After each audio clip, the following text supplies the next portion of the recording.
Let's go to Roger Stone. I haven't talked to him since last night to get his take on Crapgate, and just how incredible it looks using the same thing. We have Twitter executives calling their users any Christians, any conservatives, Trump, Julian Assange, American flag, SHIT people. They always invert. Then they say, oh, he said this quote, the same thing to change the #1 story from the truth to a lie. We have video. They don't. Exactly. Trump has all these witnesses saying he didn't say it. What do you make of this, Roger Stone? Well, I got to tell you, Alex, I've been watching CNN. I've seen Jim just whip himself into this is the best day this guy's had in years as they try to trounce on the president. But look, they had to find some way to distract from the fact that African-American unemployment is at the all-time lowest it has ever been in the entire nation's history. They've got to find some way to distract from that. And what better way is this entire charade? Speaking of which, have you been to Haiti recently? If it weren't for the Clintons stealing all of that earthquake relief money, virtually all of it, literally billions, the country is destitute. The situation is dismal there. There is no housing. There are no schools. Disease is rampant. Unemployment is out of control. The country is a basket case. Why? Because after they were hit by natural disasters, Bill, as the head of the UN task force, and Hillary Clinton, heading the U.S. State Department, stole literally every single penny for themselves and their cronies, leaving Haiti in the dismal state it's in today. Imagine if the president announced a press conference or a 30-minute speech to the American people saying, you know, the Clintons stole $2 billion. Even the media admits 99% of the money that was given. They're involved in all this. I've had aid for Haiti. I didn't say these things. And I call for criminal investigations of what they did in Haiti. The Haiti president, everybody's saying they robbed. The robbery is still ongoing. It's been going on. And imagine if you had a press conference to get back in their face and say, this is a counter to black unemployment being the lowest it's ever been in modern history, and my speeches and my commitment to try to direct new jobs, businesses, industry to black impoverished areas, true systems to actually help bring people up, true affirmative action. Shouldn't he have a press conference, say tomorrow night, or a speech to counter them right between the eyes? I think it's good advice. I always believe in the immediate counterattack. Now, is there video existing of the president saying this? No. Because I haven't seen any. And the president denies it, and his witnesses who say he didn't say it. So it looks to me like a mainstream media manufacture, and it's meant as a distraction from the fact that Senator Feinstein got caught red-handed breaking the law in trying to further the Fusion GPS charade, the fact that the economy is cooking like never before, that the North and South Koreans are now at the table thanks to Donald Trump. Oh, my God, we've got to distract from all this good news. Trump is not only making America great, but he's moving us towards peace. So let's manufacture a new crisis in which we're able to call it racist.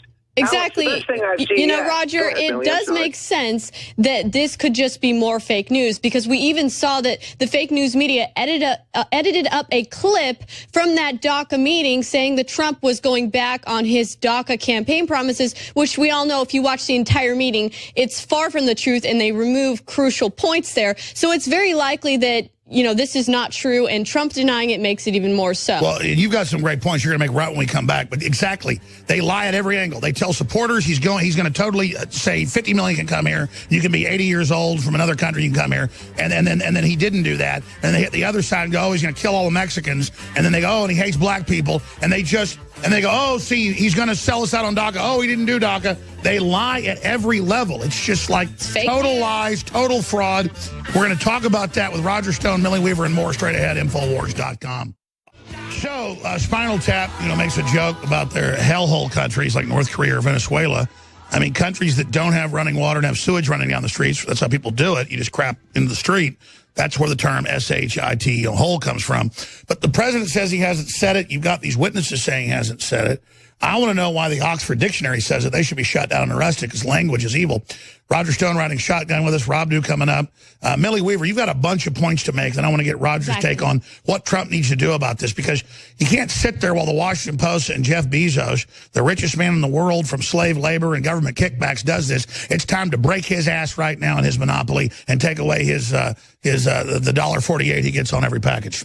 Well, what's pretty clear to me after watching the entire meeting that was aired by the press, where Trump sat down with Democrat and Republican lawmakers to put together this DACA bill, what was apparent was that the Republicans were more than willing to compromise, and actually there were a good amount of Democrats that were willing to compromise, but there seemed to be a handful, like Senator Feinstein and others, that wanted to come out and say, well, no, we just want DACA, but we don't want to have to give an inch. We just want DACA. We don't want to give on the border security, which we know Trump is trying to push through with that.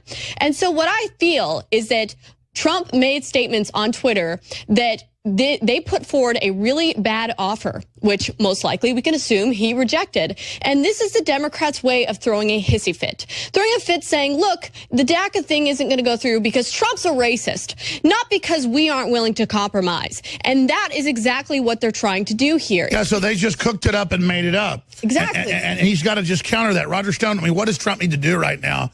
I mean, this isn't really hurting him. In fact, it's backfiring, even though he didn't say it. People are going, yeah, Haiti is a crap hole or whatever. You know, didn't put down the people. It's a crap hole because the Clintons robbed it. Well, look, Alex, Donald Trump is the greatest counterpuncher in American politics, maybe the greatest counterpuncher in our American political history. And he needs to get on offense.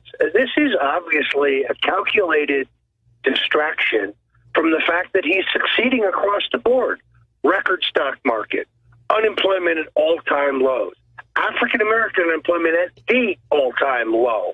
The South and North Koreans in peace talks. ISIS on the run. A solid conservative on the U.S. Supreme Court. Trump is delivering in spades. The Democrats must distract somehow from it. If I were the president, I would use the bully pulpit. I would call for a televised address to the nation, and I would get out there and counterpunch. The greatest single amount of chutzpah I've seen is a tweet I just read from Hillary Clinton, which accuses the president of being racist. Racist, Hillary? No, denying your husband's son, Danny Williams, banishing him. That's racist. Calling black people super predators and passing laws that give them more time for the same drugs. We can play the clips of her saying it. Exactly. Trump should actually point out what the Clinton Foundation did in Haiti and talk about, Democrats want to bring these people here as the solution. Why not talk about, the people staying there, fixing the nation, and Clinton Foundation companies not robbing those nations from funds that would have helped them. Exactly. But again, I can't believe they're even trying to get away with this. I mean, this is just so transparent. Roger, this shows they're not giving up. I mean, listen, I'm against monopolies anyways, but you've got Google, Facebook, Twitter, all admittedly involved in censorship. You got Bezos owning the Washington Post as fake news. I think Trump needs to move against them and break them up right now. They're not ever going to come to the table. They are out to destroy this country. They're globalists. We got to deal with them right now. What do you think, Roger? Well, but then you saw the president, solid instincts on the massive citizen surveillance bill before the United States Senate, tweets correctly that this is being used to spy on the American people, had been abused in the spying on his campaign, and then the very people that he hired, the people he appointed, and the quislings in Congress get to him, and they turn him around. Again, the president's instincts correct, the people around him undermining those instincts. So he's got to get back on offense and realize this is all a giant mainstream media Democratic bait and switch. We've got to get people distracted from the fact that Trump is delivering, that America is on its way back. I'm for the fireside chat. I'm for the televised national address to the country. The country would be riveted, and the president would regain the initiative. And they'd have to, not just a press conference, not just him, occasionally out talking to some firefighters. He needs to just look right in that camera and go over his points and go on the attack about the foundation, the Clintons. Look how fast Ted Cruz quit when he brought up his dad in the CIA and all that in the Bay of Pigs. I mean, he needs to go on total offense. But like you said, we now know why this happened. despite everything, his instincts, despite the insiders, the attacks, everything, we have the economy turned around, 2 million new jobs, record black employment, all these good things happening, double the amount of appointments for people in the VA and services, turning the corner in less than 1 year because of his instincts and his will. But I was part of it. We were all conned by it, or at least most of us. Bannon goes in. We want to believe he's the good guy. The media has told us he's the bad guy, so he must be the good guy. He goes in, he betrays, he brings in the globalists, he sabotages, he prepares the 25th Amendment, he gets caught, thrown overboard. We still cruise forward, weakened and wounded, but stronger than the globalists by far. And it's just so clear that now, because of Bannon, who brought in the coterie of globalists, the president isn't able to implement everything. And if they weren't in the way, where would we be, Roger, right now if it wasn't for Stephen Bannon and his Benedict Arnold, Judas Iscariot type activity? No, I think you put your finger on it. What's amazing is how much the president has been able to achieve, giving the intractable opposition of the two-party duopoly and the elites of both of the national parties, which still resent his election, still can't get over it. He not only has their deep enmity, but their resolve to remove him has not flagged a single inch. I go back to New Year's Eve when we were high-fiving each other, and I said, we're at a high point right now, but they will still seek to take him down. They will never admit his success. They hate his love for this country. They hate the fact that he's committed to a reform agenda and that he's destroying the... They call it mentally ill. They call it mentally ill. You're supposed to be a psychopath and screw all the people of the world. The things he's doing for us will raise wages globally. They've been a race to the bottom, like Ross Perot said. The elites want totally poor people in coffin apartments they control. Bezos admits that. And then Trump's countering that with a prosperity message. And all these people, Africa's being told you can't have cars, you can't have air conditioning by Obama. Trump says, yeah, you can have it all. And it's so obvious. It is obvious. And, Roger, I have a question for you. Do you think that it's possible that we could actually see the president come out and address the Project Veritas videos on Twitter and the censorship that has been going on and discrimination against people who have certain political... Imagine a weekly address on each of these topics. Exactly. It would devastate them. Like a fireside chats of issues, and he goes on the offense instead of always being on the defense for the fake news. What we're saying is it must happen. They need to stop tying his hands, his instincts. Gosh, but the thing is that he's got advisors who'll give him disinfo. It's just, Roger, what do we do? This is so riveting. I can't turn away. Well, you're exactly right. They are moving very, very, very quickly to shut down our access to social media. The reforms announced by Facebook yesterday, if you read... It says if it's not friendly and nice, we're banning it, but the Democrats can say they're going to murder us. If we say, don't murder me, that's bad. Well, and there's a direct quote. We're going to be showing you less news and more of what we want you to say. They're closing down channels on Facebook. Millions have already been disenfranchised. I know Republicans and conservatives and liberty-minded folks who own major Facebook channels who have lost millions and millions of followers and access in the last 72 hours. This is coming very rapidly.